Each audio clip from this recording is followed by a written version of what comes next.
హ్మ్. ఒకటి dairy farm పెట్టాలనుకున్నప్పుడు dairy farm 1, 2 చూడాలి. హ్మ్. చూసిన తర్వాత వాళ్ళు మెడిసిన్ ఏం వాడుతున్నారు, దానా ఏం వాడుతున్నారు, మిల్క్ ఎలా ఇస్తుంది, బ్రీడ్ ఎలా సెలెక్ట్ చేసుకోవాలి అనేది కన్ఫర్మ్‌గా తెలిసుండాలి. వేరే వాళ్ళ మీద డిపెండ్ అవ్వకూడదు. డైరీ ఫార్మ్ పెట్టుకున్నప్పుడు వేరే వాళ్ళ మీద డిపెండ్ అవ్వకూడదు.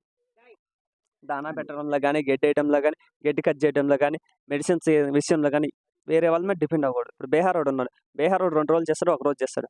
తర్వాత బీహారోడు ఎళ్ళిపోతాడు. నీకు మిల్క్ తీయడం రాదు. ఇంకెలా చేస్తావు? డైరీ ఫార్మ్ ఎలా రన్ చేస్తావు? డైరీ ఫార్మ్స్ అందువల్లే రాసేస్తాయి. బీహారోడిని బాగా మెయింటైన్ చేయరు మనోళ్ళు. లైట్‌గా మెయింటైన్ చేస్తారు. వాళ్ళు అడిగినప్పుడు డబ్బులివ్వరు. వాళ్ళు చెప్పా పెట్టకుండా ఎళ్ళిపోతారు నైట్ టైమ్సే. ఎళ్ళిపోయిన దానివల్ల మనోళ్ళకి ప్రాఫిట్ లాసే కదా! ఇప్పుడు మనోళ్ళకి మిల్క్ తీయటం రాదు. మొన్న ఇక్కడే డైరీ ఫార్మ్ ఉంది. బీహారోడు ఎళ్ళిపోయాడు. బీహారోడు ఎళ్ళిపోయిన దానివల్ల 29 ఆవులు ఇచ్చేస్తాను కాల్ చేసినాడు. మిల్క్ తీయటం రాదు. ఒకదానికి పొదుగువాపొచ్చేసింది. ఒక రోజు మిల్క్ తీయలా. పొదుగువాపొచ్చేసింది. ఒక్కో దాన్ని 70,000, 80,000 పెట్టి తెచ్చారు. 25,000, 30,000కి అడుగొచ్చారు పోయినోళ్ళంతా. హ్మ్. 45,000కి ఒక్కొక్క ఆవుని రేటేసుకొని కొనుక్కొని ఇంకా డైరీ ఫార్మ్ వేరే వాళ్ళు రన్ చేస్తుంటే వాళ్ళకి ఆవులన్నీ ఇప్పించిన. డైరీ ఫార్మే ఎత్తేసారు డైరీ కంప్లీట్‌గా. ఫార్మ్ ఎత్తేసారు. బీహారోడు ఎళ్ళిపోగానే డైరీ ఫార్మ్ ఎత్తేసారు. అదే వాళ్ళకి మిల్క్ తీయడం తెలిసుండుంటే వాళ్ళకి ప్రాఫిట్ ఉండేది.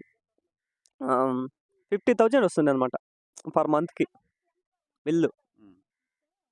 రూ. 1,00,000 ఒక్కొక్క ఆవు. హ్మ్. కానీ లాస్.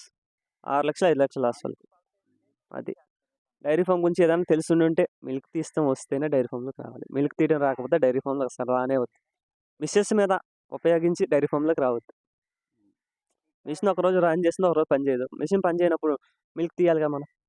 తీయకపోతే మనకి రూమ్ ఫెయిల్యూర్ గాని ఏదైనా వస్తుంది. మిషన్‌లో అది చూయించదు. పాలొచ్చినట్టే చూయిస్తుంది.